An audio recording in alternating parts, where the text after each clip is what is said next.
In today's video, I'm going to show you how to make this Sawtooth quilt block. Now, it's part of my Mystery Block of the Month series, and if you don't know what that is, I'll put a link down below. Now, to make this block, we do need to make flying geese, and we're going to do the method where we make 4 at a time and there's no waste. Now, if you've been with me for a while, this is a brand new technique to us. We've never done flying geese before, but I know you can do it. We're going to have so much fun. So let me show you how. To make our Sawtooth star, you're going to need 4 fabrics, and I've got the cutting instructions here. You can find a copy over on my website. I'll put a link down below, but it's pretty simple. You can see for the A fabric, we're going to cut 4 pieces at 3.5 by 3.5 inches.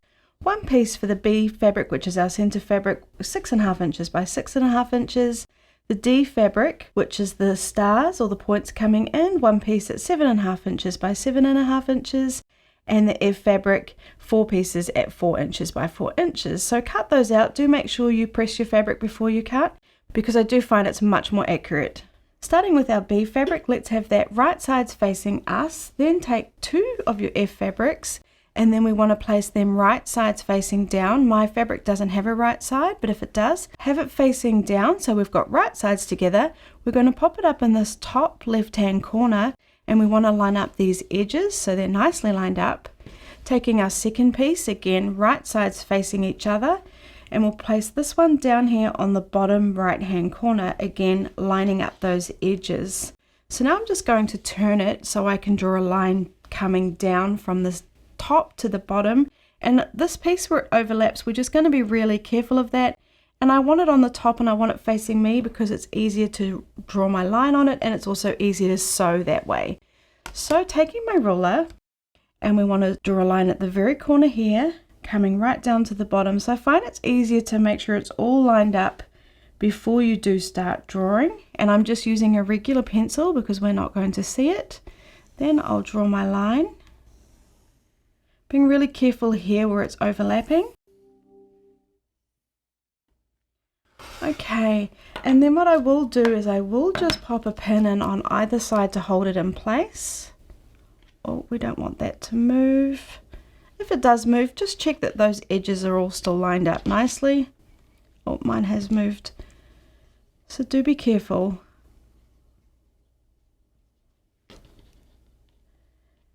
And then what we're going to do is we're going to sew with a 1/4 inch seam allowance down both sides. Now, if you're uncomfortable doing that, you could have also drawn lines a 1/4 inch away from this line on both sides, but I find it's easier, well, not easier, but I'm comfortable just sewing on each side of those lines. Okay, let's sew. Now I'm going to sew along next to the line with a 1/4 inch seam allowance. I'm not going to worry about a back stitch, and I'm stitching at stitch length too.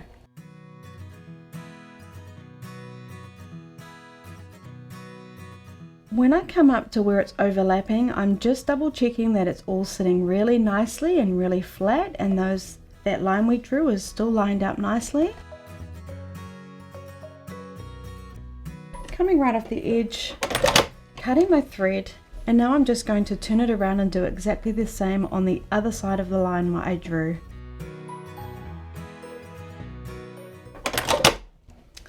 Okay, let's move on to the next step. So let's remove the pins. And then what we're going to do is just cut along the line that we drew. So I'm just going to line up my ruler on that line again. And when I'm happy it looks all lined up, I'm just going to cut.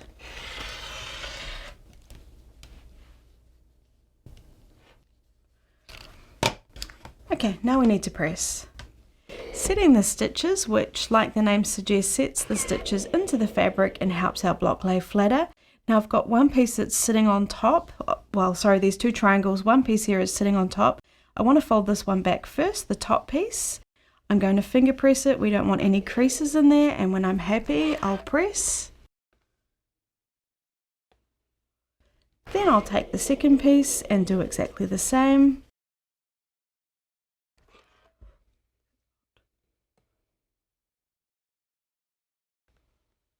And then I'll repeat this for the second piece that we've got. So with our 2 remaining F pieces, we're going to draw a line diagonally from corner to corner on both pieces. So again, just make sure it's lined up nicely. I like to start at the top. Make sure it's lined up at the top and then at the bottom, and then I draw my line. I'll do that for both pieces.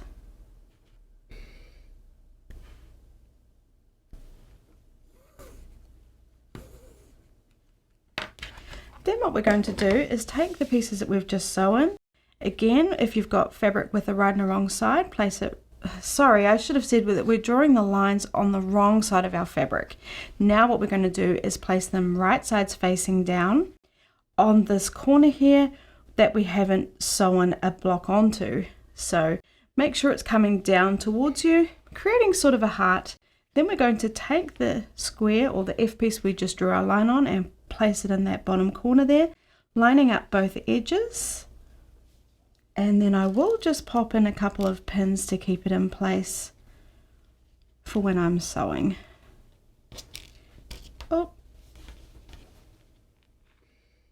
Now again, if you found it helpful, you could have drawn the lines where we're going to sew. And then I'll repeat this for our second piece. So now all I'm going to do is sew along our line again with a 1/4 inch seam allowance on both sides, just like we did previously.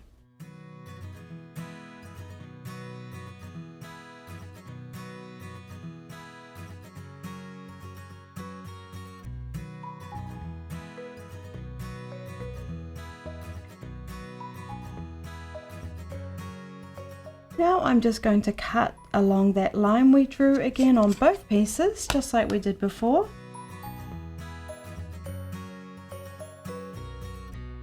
Okay, let's press.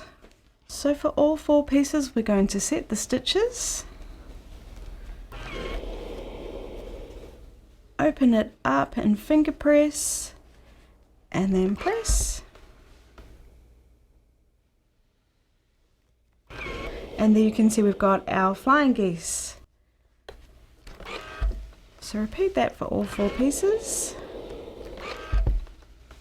We need to cut our flying geese at 3.5 inches by 6.5 inches. So what we're going to do first is take our ruler and take that diagonal line and line it up with our seam and measure 3.25 inches from the very point there. So I'm just going to place it on top carefully, find my 3.25 inch marker, and that's right here. I can see that's 3.5, but we want 3.25.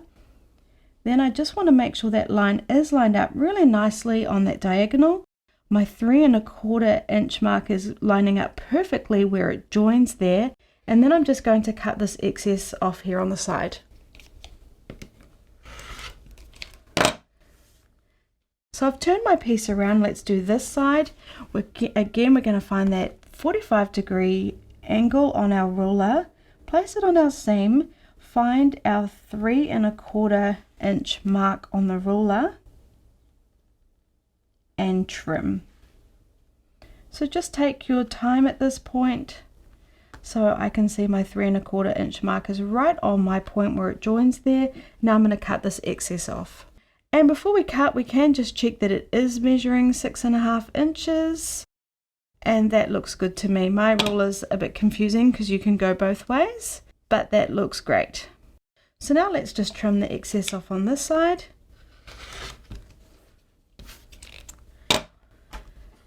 And then we're just going to address these 2 sides. So what we want is 1/4 inch from this seam here where it meets again. Now on my ruler here, I actually have the 2 45-degree diagonal lines that I can now line up on my seams there, and the ruler is set so it's perfectly 1/4 inch from the point to the end. If you don't have that, then just make sure your 1/4 inch line is lined up where that corner meets. Then I'm just going to trim off the excess. There's not a lot on that side. Then let's just flip it around again. Find 3.5 inches on our ruler. So we're lining up 3.5 inches on this edge.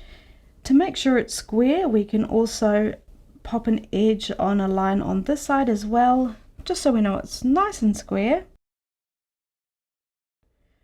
And then you can also double check that your point is still at 1/4 inch, and I can see mine is. So now I'm just going to cut off the excess here. So we need to, sorry, just didn't quite cut that last bit off there. Now we need to repeat that for all 4 pieces. It is a little bit tricky to work out, and you can get rulers that help with this. For example, I've got this Creative Grids ruler here, and all we would have done is found the size that we want it to be finished at, and for us that would be 3 inches by 6 inches finished. Remembering we still have seams, so ours are going to measure 3.5 by 6.5, and then you just would place this on top and trim. It is much quicker, but of course everyone doesn't have all these fancy gadgets, so that's why I showed you how to do it with a regular ruler. So please do this for all 4 pieces, and then we're going to sew our pieces together.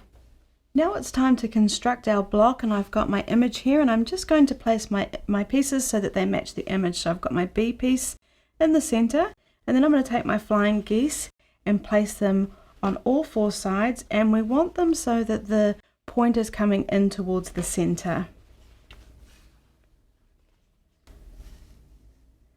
Then I'm going to take my 4 A pieces and place them in the corners. Now if you're using directional fabric, make sure it's sitting how you're happy with it. And there we go, there's our block. Isn't that cute? And it was actually really quick to make. Now what we're going to do is we're going to sew each column together. So 3 columns, and then we're going to press the seams. One thing to bear in mind is when we're sewing our flying geese to our block, make sure that the flying geese is facing you, so not this way, facing you, so that you can see where these stitches are. See where they're crossing over there? Well, I just want to make sure that when I'm sewing, I'm on the other side when I'm sewing down, because if I'm on this side, I'll be cutting my point off. So just be mindful of that. And I'm just going to stitch just how I have been, not worrying about a back stitch with the 1/4 inch seam allowance. And I can see I'm coming up to it, and if I thought I was going to run it over, I could just try and wiggle my seam over just a little bit just to miss it. But that looked good to me.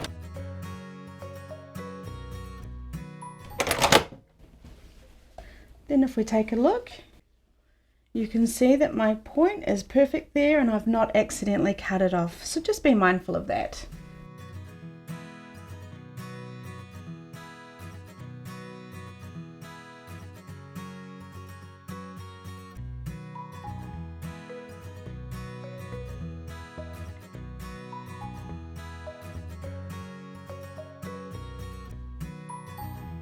So place all your pieces back in the correct position, and if you need to, refer back to the image. Now I've decided the best way to press our seams is so that we're pressing always to the solid piece. So for these 2 pieces we'll be pressing in, and for these we'll be pressing these center pieces down towards the solid pieces. So do that. Don't forget to set those stitches because it does help.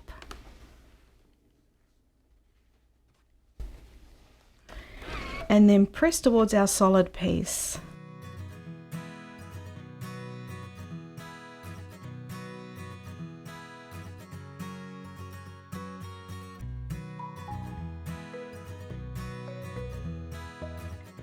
Placing our pieces in the correct position again, then I'm just going to face this right sides down, and then find those seams and nest them.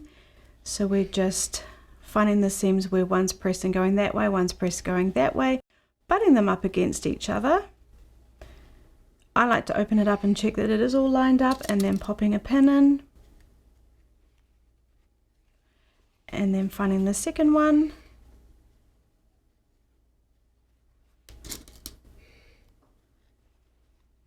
and then we can put in a few extra pins so we know it's going to be sewn nicely together. Remembering when we're sewing along here, keep an eye on where these stitches cross over. We want to be on the outer edge of the stitches, not on the inside of the stitches, or we will accidentally cut off our points.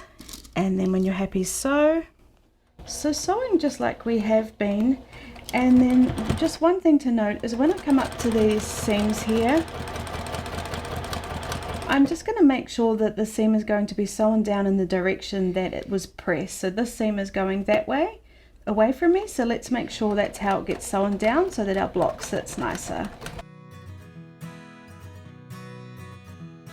Coming up to that point, and I'm making sure I'm on the other side of where it crossed over the stitches.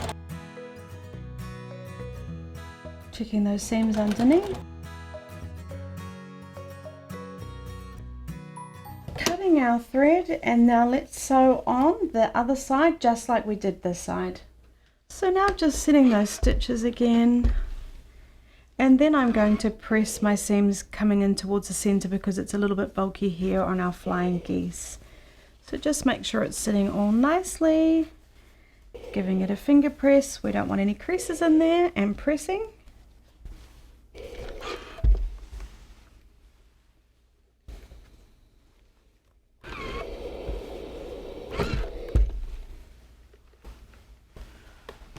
And doing the same for this side.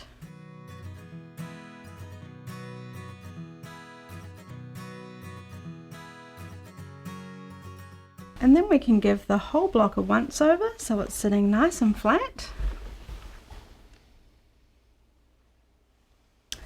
And there we have our really cute sawtooth block. So there we have our sawtooth quilt block. That wasn't so hard, was it? I think it's actually way easier than it looks, but the block turns out absolutely beautiful. If you've liked this video, please hit the like button. It really helps me out. Don't forget you can find all the instructions over on my website. I'll put a link down below.